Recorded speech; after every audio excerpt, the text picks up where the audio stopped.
All right, let's dive right into this explainer. Welcome, everyone. Today we're unpacking the source material on a district that is, quite honestly, one of the most historically charged locations we've ever looked at. We are heading to Bahraich in UTTAR Pradesh, literally sitting right on an international border and cloaked in these incredibly dense, vibrant forests. This is a place holding the memories of ancient faiths, not to mention a medieval battle that completely altered the course of Indian history. Just listen to this one line to set the stage. Bahraich, where a forgotten king stopped an empire's march, the Buddha taught for a quarter century, and tigers still roam the Terai. Wow, right? That is an incredible hook to start with. It perfectly teases the wild contradictions and just the absolute massive historical weight we're about to uncover here. This isn't just a spot on a map, it's a living time capsule.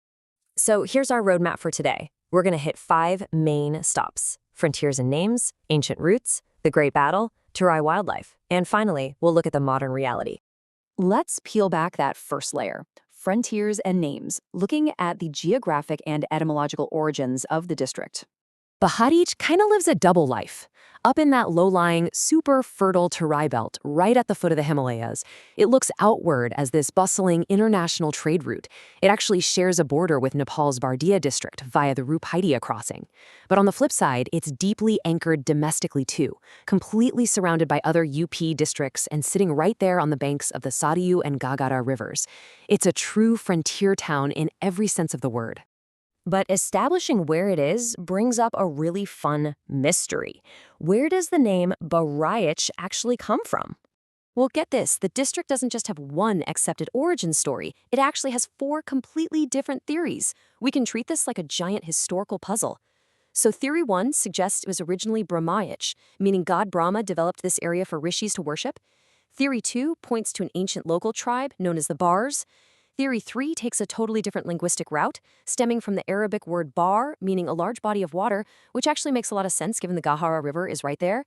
And finally, Theory 4 links it to the ashram of Rushi Bar, near a town that's still called Rasiya today. 4 unique theories, 4 totally different ways to look at how this region was born. All right, moving on to Section 2, Ancient Roots and Sacred Sites, focusing on the mythological and Buddhist legacies. We're stepping way back in time now. The historical footprint here is absolutely massive. I mean, Bahraich was famously known as the capital of god Brahma and was part of the legendary Gandharva forest. The sources tell us it was part of the great Kosala kingdom, ruled by King Love, the son of Lord Rama. It's even believed the Pandavas from the Mahabharata wandered through these exact dense forests during their exile. But it wasn't just ancient Indian kings. This place was a global spiritual hub. Early Vedic rishis met here, and famous international travelers. We're talking Chinese scholars like Xuanzang and Fahian, and the great Arab explorer Ibn Battuta, all visited and wrote about the sheer beauty of this city on the Saryu River. But out of all that deep history, there's one specific number I want you to keep in mind: 24. That number, it represents the 24 years Lord Buddha spent preaching right here in this region, literally nearly a quarter of a century. At the very heart of this legacy is the magnificent Jetavana monastery in nearby Shravasti, which was donated to the Buddha by the merchant Anatha Pandika. Now, while Shravasti is technically its own district today, its ancient connection to Bahraich completely shapes the whole region's cultural identity. And because of this profound Buddhist legacy, this area remains a massive draw for global tourists and pilgrims coming all the way from Korea, Japan, Sri Lanka, and China. Which brings us to Section 3. The Battle of Bahraich, a 1033 CE underdog epic. Now, if you're a history buff, or maybe prepping for the UPSC exams, you absolutely need to know this. Let's trace the timeline of this massive clash. It starts back in 1026 CE with the sack of the Somnath Temple by Mahmud of Ghazni. Fast forward a few years to May 1031. Mahmud's nephew, Sayyid Salar Masood, invades India with a terrifying, massive force of 100,000 troops. This march of conquest pushes deep into the subcontinent, wreaking havoc all across the Indo-Gangetic plains, until June 1033, where it finally hits a wall of resistance near Chittora Lake in present-day Bahraich. So who stood in the way of this huge invading army? What history calls the Confederacy. And the crucial point here is how this resistance was formed. King Raja Sualdev pulled off something incredible. He united local Rajput and Pasi chiefs, the Rajbar and Ahir communities, and even regional nomadic tribes like the Thor. They literally put aside all their local differences to form a united coalition just to defend their homeland. It is a classic, monumental underdog story. And against literally all odds, they won. They won a crushing victory. Raja Sohaildev's forces defeated the invading army, and Masood was killed in battle. Just look at this metric, 150. That is the number of years this single battle halted Turkic invasions into India. Think about that. A century and a half of peace, secured by a grassroots coalition of local tribes. But here's where the aftermath of the battle presents a really fascinating historical paradox. On the one hand, we have the reality of the military defeat. The Ghaznavid Empire was so ashamed of this massive loss that they simply omitted Masood's fate from their records, like it never happened. Later colonial historians largely ignored it too. But on the flip side, we see something highly unusual. Despite his military defeat, Masood's legacy actually endured in Islamic traditions, and over time he became venerated locally as a warrior saint. Centuries later, Firuz Shah Tughlaq even built Masood's tomb, a dargah, right at the site of the ashram of Balak Rishi. It's an incredibly complex layering of history, right? Where a defeated invader transforms into a figure of pilgrimage. However, the original victor of that battle is finally getting his due. As the source material points out, in February 2021, Prime Minister Narendra Modi laid the foundation stone for the Maharaja Suheldev Memorial in Bahraich. This includes the installation of a grand equestrian statue. So this pivotal medieval battle, which was hidden in the shadows of history for so long, is now being formally commemorated in the modern era. Okay, let's shift gears for Section 4, Tigers of the Terai, looking at the Katarnia Ghat Wildlife Sanctuary. Stepping away from the violent clashes of history, let's look at the fierce natural beauty that still guards this district today. The Katarnia Ghat Wildlife Sanctuary is an absolute powerhouse of biodiversity.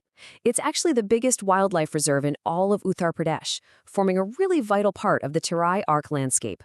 Designated as a tiger reserve under Project Tiger, these ancient forests are just teeming with life. We're talking critical habitats for tigers, massive gharials, rare gangetic dolphins, wild elephants, and swamp deer.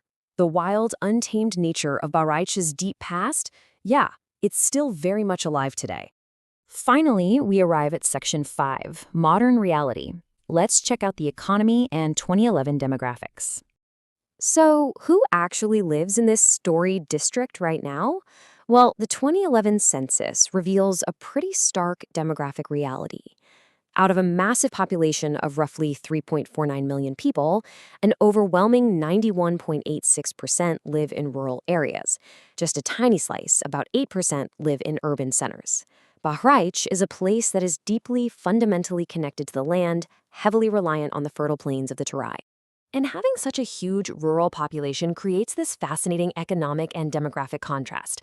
On the strength side, Bahraich is an agricultural heavyweight. It hosts the Gala Mandi, which is the second biggest grain market in all of Uttar Pradesh. It thrives on cross-border trade with Nepal, sericulture, and timber from those rich forests. But actually, look at the challenges. Despite all that wealth in agriculture and trade, it's classified as a Category A aspirational district. It has a pretty sobering literacy rate of just 49.32%, one of the lowest in the state, coupled with a really high population growth rate of over 29%. It's a district working incredibly hard to bridge the gap between its massive natural resources and its socioeconomic development. Okay, before we wrap up, I highly recommend grabbing a screenshot of this. Seriously, this is your ultimate cheat sheet summarizing all the high-value information we just covered from the source material. From its nearly 4,700 square kilometer area along the Saryu to the world-changing 1330 CE battle, its reigning status as UP's largest wildlife reserve, and the stark reality of its modern demographics. Which leaves us with this final, really provocative thought. How on earth does a district with such monumental historical victories that quite literally shaped a subcontinent, plus rich natural wildlife and a booming international border trade, how does it end up categorized as a forgotten aspirational district today? The story of Bahraich is a powerful reminder that geography and history are just layers, and the modern chapter of this incredible frontier is still being written. Thanks for joining me on this explainer, guys, and keep learning.